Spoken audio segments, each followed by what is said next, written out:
Ji students, in continuation with the previous topics जिसमें different radical formation हमने अभी तक पढ़ी है कि ट्रोपोस्फियर में कैसे डिफरेंट रेडिकल्स एक रेडिकल के रिएक्शन से मल्टीपल रेडिकल्स जनरेट हो जाएं, तो वो सब किस तरह से हो रहा होता है, starting with different sort of any sort of gaseous molecule that is present in the air और ट्रोपोस्फियर। तो ये इस अभी के टॉपिक में हम बहुत ही इम्पोर्टेंट टॉपिक डिस्कस करेंगे, जिसमें फाइनली फोटो जो फ्री रेडिकल्स प्रोड्यूस होते हैं ट्रोपोस्फियर में, उनकी फेट क्या है और वो किस तरह से फाइनली फोटोकेमिकल स्मोक जनरेट करेंगे in the lower regions of the lower levels of the atmosphere which is ground level troposphere, और ground level which finally makes ground level air pollution. तो कहा जाता है कि जो रेडिकल की फॉर्मेशन है फोटोकेमिकल स्मॉग में, और इन रेडिकल्स का आपस में reaction is no longer insignificant, कि रेडिकल्स आपस में रिएक्ट करें तो फाइनल कोई प्रोडक्ट बनाए, तब तक ये इनसिग्निफिकेंट होता है जब तक कि इन रेडिकल्स की कंसंट्रेशन क्वाइट हाई नहीं होती। तो अगर इन रेडिकल्स की कंसंट्रेशन एक ऑप्टिमम लेवल से इंक्रीज़ कर जाए तो ऐसे रिएक्शंस और इनके जो प्रोडक्ट्स हैं वो सिग्निफिकेंट हो जाते हैं।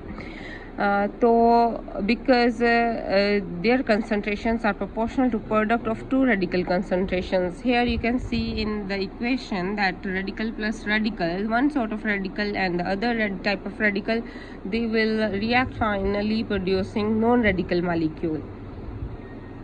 ठीक है, तो इस तरह से रेडिकल इंडिविजुअली अगर उनकी कंसंट्रेशन ऑप्टिमम लेवल से कम है और कोई ऐसे वो रिएक्ट करके कोई ऐसा नॉन रेडिकल मॉलिक्यूल बनाए जो कि इनसिग्निफिकेंट कंसंट्रेशन हो और is not more adding to the pollution और adding to any of the unwanted molecule in the atmosphere, तो तब तक हम उसको कंसिडर नहीं करते हैं। However generally the two reaction of two free radicals yields a stable non radical product. अच्छा जी, अब इसी की कंटिन्यूएशन में मैं ये बताती चलूँ कि इस टॉपिक में हम बहुत सारे रेडिकल रिएक्शन के रिजल्ट में नॉन रेडिकल मॉलिक्यूल की प्रोडक्शन पढ़ेंगे, और इस सारे में डे और नाइट और अर्ली मॉर्निंग और लेट इवनिंग, इस तरह के काफ़ी सारे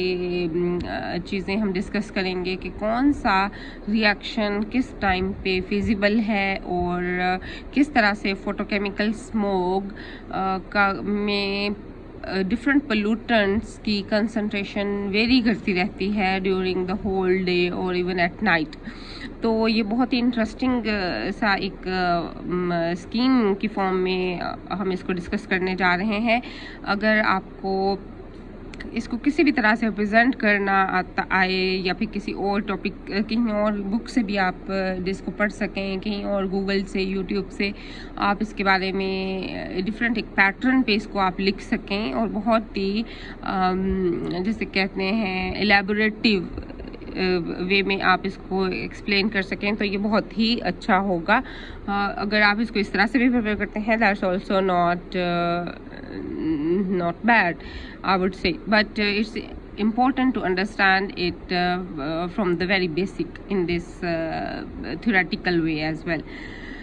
तो one important again continuing with the topic, तो यहाँ पे आप देख सकते हैं कि OH रेडिकल जो कि जिसके बारे में कहा जाता है कि ये बेस करता है बहुत सारे रिएक्शंस ओरिजिनेट करने के लिए, और that is quite present in the tropospheric air.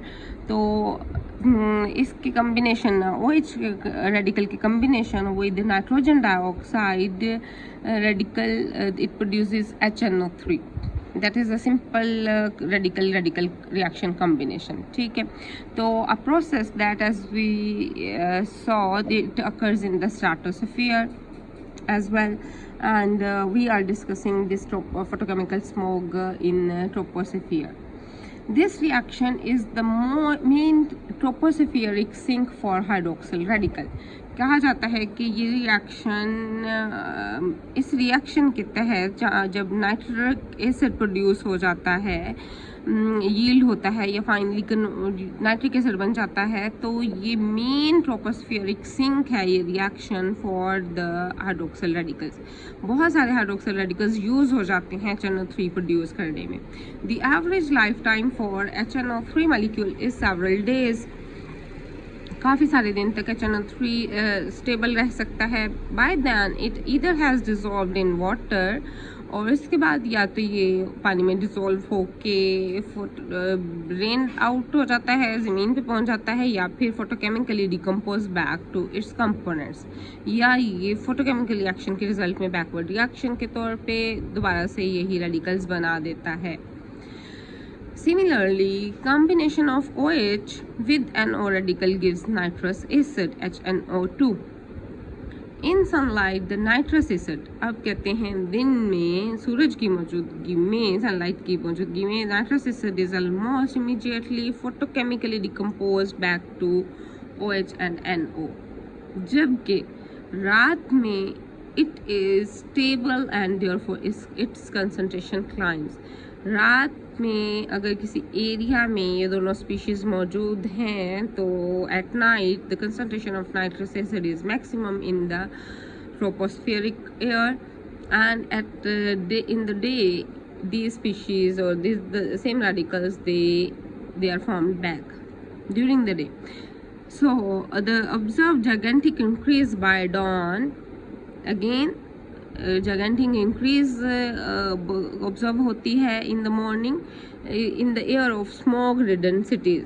इन ऐसे एरियाज़ में जहाँ पे स्मॉग है, वहाँ पे OH और NO की अमाउंट कंसंट्रेशन बढ़ जाती है during the day with the sunlight. We serves to start the oxidation of hydrocarbons. और ये हाइड्रोक्सिल रेडिकल्स जो प्रोड्यूस हो रहे हैं, ये स्टार्ट इनिशिएट करते हैं हाइड्रोकार्बन्स की ऑक्सीडेशन, और यूं स्मॉग रिडन सिटीज़ में रेडिकल रिएक्शन स्टार्ट हो जाते हैं. And this is largely due to just a minute. So this is largely due to the decomposition of nitrous acid that had been created the previous evening. तो hydrocarbons की reduction oxidation start होगी, radical catalysation start होगी with the OH that has been created back from OH and O, और जो कि sunlight के presence में ये रिएक्शन हो जाएगा. During the day it is this form, at night it forms HNO2. Again during the day it is converted back into its radicals, and this OH